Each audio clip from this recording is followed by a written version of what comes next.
the kind of win that you need right there to throw you back into the conversation, back into the game. He took the full-on AR battle, standing toe-to-toe in the zone at his own demise there from the Shockwave.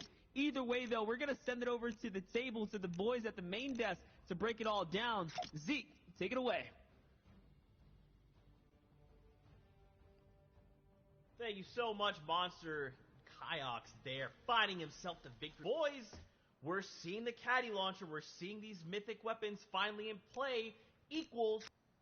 Astoria's all the time. I mean, we've seen it pretty much every single time throughout the heats and until now. Started with the caddy launcher, with Kit Shockwave launcher, or not. If you pick it up, you have a big advantage going into that final 1v1. Started with the caddy launcher, with Kit Shockwave launcher, or not. If you pick it up, you have a big advantage going into that final 1v1. Absolutely. The question is, for the people who didn't have it, how does the overall standings look now? It is Coop all the way at the top spot, in first after that dominant survival at the low ground. No wins, but look at those eliminations resulting in 45 points.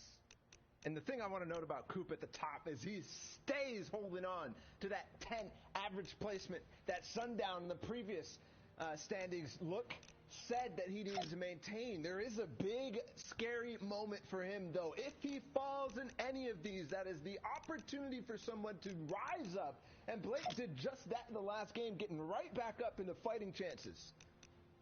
And this is what happened before. I think in almost every competition Coop has been in, he's had a top spot, third or first, but then faltered and tripped. So he has to break the pattern, break the curse, hold first, and then win out for the whole day. And where will any of these other guys end up falling? On the second page, there's still some big Kaz, who's been playing very well, has fallen all the way to 11th. Dubs as well, starting to rise up. Same with P-God, who has had 9 eliminations in these games, so definitely feeling the magic that he is used to, but there is a big impact of these guys who potentially could rise hugely in the standings, like we just saw from Kyox. That is a rise in thousands of dollars potentially if you end within that top 5.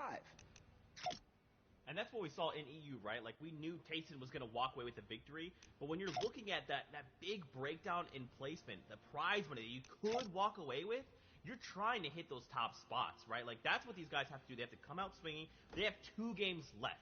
They need to make the performances that will literally shape history and make it their own, because right now, it's make or break time.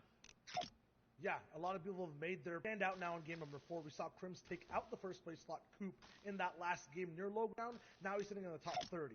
Very similar for a lot of players. They have their pedestal now to boost off of and then shoot for the top 10, shoot for number 1. It is still anyone's game. Actually, the second game in a row that Crims has played very well in towards these end games. There is some serious moves being made by other players that we might not have necessarily seen. We saw him definitely in both of the last end games. We'll have to see if he can continue it. That's right. I mean, as we kind of break some of this down,